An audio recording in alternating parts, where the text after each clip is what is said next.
आज का हमारा टॉपिक होगा मॉइस्चर के बारे में। मॉइस्चर का मतलब होता है नमी, है ना। चलिए जानते हैं इसके बारे में क्या खास बात लिखा हुआ है। When water evaporates from land and different water bodies it becomes water vapour. सही बात है। जब हमारे धरती पर से, चाहे वो समुद्र के पानी का हो, चाहे वो रिवर के पानी का हो, चाहे वो लेक, झरने, तालाब, किसी का भी पानी हो, यदि वो एवोपरेट होता है, यानी कि सूरज की रोशनी से यदि वो ऊपर इन्वायरमेंट में जाता है, यानी कि एवोपरेट होता है, जिसको हम लोग एवोपरेशन प्रोसेस कहते हैं, तो वो किस में कन्वर्ट हो जाता है? वाटर वेपर में कन्वर्ट हो जाता है ना। चलिए ये तो आप लोग जानते हैं छोटे वाले क्लासों से। आगे बढ़ते हैं। फिर ह्यूमिडिटी क्या होता है, जानिए इसके बारे में। ह्यूमिडिटी क्या होता है? Moisture in the air is known as humidity. मतलब कि यदि आपके एयर में नमी है, हल्का फल्का, यदि आपको वाटर वेपर जैसा माहौल देखने को मिल रहा है, तो उसी को हम लोग कहते हैं ह्यूमिडिटी। ठीक है। और ये ह्यूमिडिटी आपको सबसे ज्यादा कब देखने को मिलता है? विंटर सीजन में। याद कीजिए, विंटर सीजन में कितना कुआसा रहता है, तो हम लोग क्या कहेंगे उस समय पे कि ह्यूमिडिटी बहुत ही ज्यादा है। ठीक है। तो यदि आपके इन्वायरमेंट में, यानी कि आपके आसपास वातावरण में वाटर वेपर का मात्रा ज्यादा है, इसका मतलब क्या हो गया? ह्यूमिडिटी ज्यादा है। ठीक है। चलिए आगे बढ़ते हैं। फिर when the air is full of water vapour we call it a humid day. मतलब क्या हुआ इसका मतलब ये हो गया कि यदि एयर में पूरी तरीके से वाटर वेपर घुला हुआ है, मिला हुआ है, तो उस दिन को हम लोग क्या कहते हैं? एक ह्यूमिड डे कहते हैं। एग्जाम्पल फिर से वही वाला है, हमारा ठंडा वाला समय। तो ठंडे के समय में हमारे आसपास हमेशा क्या रहता है? माहौल में, यानी कि इन्वायरमेंट में वाटर वेपर का मात्रा हमेशा रहता है ना। तो जब भी एयर में वाटर वेपर का मात्रा आपको नजर आ जाए, तो उस दिन को हम लोग क्या कहेंगे? ह्यूमिड डे कहेंगे। और इसको ह्यूमिडिटी तो कहेंगे ही कहेंगे, ठीक ना। आगे, on a humid day clothes take longer to dry and sweat from our body does not evaporate easily. मतलब क्या हुआ कि ह्यूमिड डे में, यानी कि जिस दिन माहौल में हमारे वातावरण में ह्यूमिड रहता है, वाटर वेपर का मात्रा ज़्यादा रहता है, उस दिन हमारा कपड़ा भी बहुत ही धीरे धीरे सूखता है ना। इसके साथ ही साथ यदि पसीना है हमारे बॉडी में, तो वो भी जल्दी सूखता नहीं है, यानी कि पसीना हमारा एवोपरेट जल्दी नहीं होता है। क्यों नहीं होता है? क्योंकि इन्वायरमेंट में ऑलरेडी वाटर है, यानी कि वाटर वेपर है, तो और आपके कपड़े के वाटर को वो लेना नहीं चाहता है। ठीक है। आगे बढ़ते हैं। When the water vapour rises it starts cooling. लेकिन जैसे जैसे हमारा वाटर वेपर ऊपर उठते जाता है आसमान की ओर, वो धीरे धीरे और ऊपर बढ़ते चला जाता है, तो वो धीरे धीरे ठंडा होने लगता है। ठीक है। Water vapour. आगे बढ़ते हैं। The water vapour condenses causing formation of droplets of water. अब समझिए यहाँ पे ध्यान से, अब क्या हो रहा है? अब ये हो रहा है कि हमारा वाटर वेपर धीरे धीरे आसमान की ओर ज़्यादा ऊपर उठ रहा है, और वो क्या हो रहा है? ठंडा हो रहा है। और धीरे धीरे ऊपर उठते उठते उठते वो धीरे धीरे जैसे जैसे ठंडा होते रहता है, वो पानी के बूंद में हमारा कन्वर्ट होना शुरू हो जाता है, यानी कि पानी का वो बूंद लेने लगता है, उसका आकार वो लेने लगता है। ठीक ना, ठंडा होके। आगे, when this droplets of water become too heavy to float in air then they come down as evaporation. नहीं, ये नहीं होगा। When this droplets of water become too heavy to float in air then they come down as evaporation. ये नहीं होगा यहाँ पे। यहाँ पे कहाँ गया हमारा? हाँ, ये वाला एवोपरेशन यहाँ पे नहीं होगा। यहाँ पे आप प्रिसिपिटेशन कर लीजिएगा। ठीक है। प्रिसिपिटेशन का स्पेलिंग बता दे रहे हैं, टाइपिंग मिस्टेक हो गया यहाँ पे। PRECIPITATION। और ये प्रिसिपिटेशन क्या है अभी हम लोग जानेंगे। लेकिन हाँ, यहाँ से अभी आप ये समझिए कि जैसे जैसे हमारा जो वाटर वेपर है वो आसमान की ओर आगे बढ़ता है, ऊपर उठता है, तो वो ठंडा होने लगता है। और वो ठंडा होने के बाद किसका रूप ले लेता है?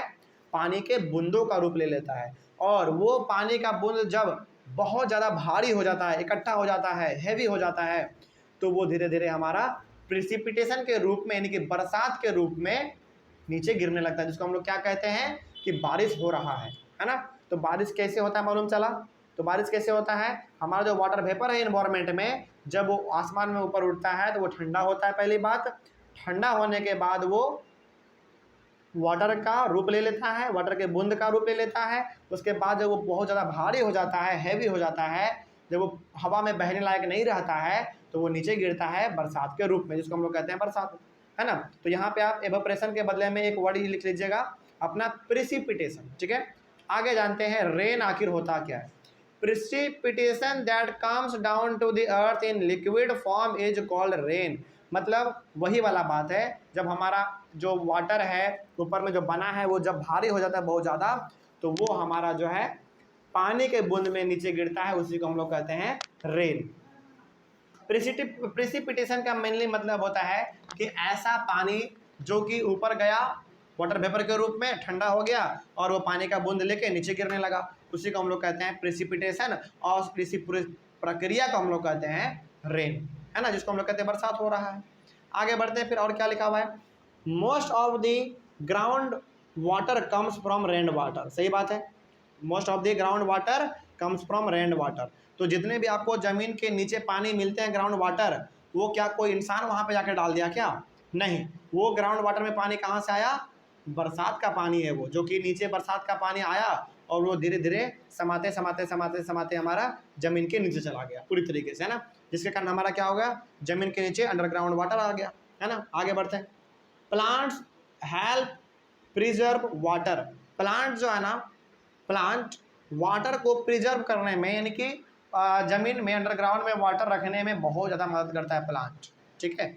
आगे, there are 3 types of rainfall. हमारे पास 3 प्रकार का रेनफॉल होता है, यानी कि बरसात हमारे पास 3 प्रकार के होते हैं। देखिए, पहला है कन्वेक्शनल रेनफॉल, दूसरा है ओरोग्राफिक रेनफॉल और तीसरा है साइक्लोनिक रेनफॉल। इसके बारे में पढ़ते हैं कि तीनों हमारा है क्या। देखिए क्या लिखा हुआ है। हालांकि इसके बारे में उतना तो लिखा हुआ नहीं है आपके बुक में, लेकिन आप फिलहाल यहाँ पे जान लीजिए कि हमारा 3 प्रकार का रेनफॉल होता है।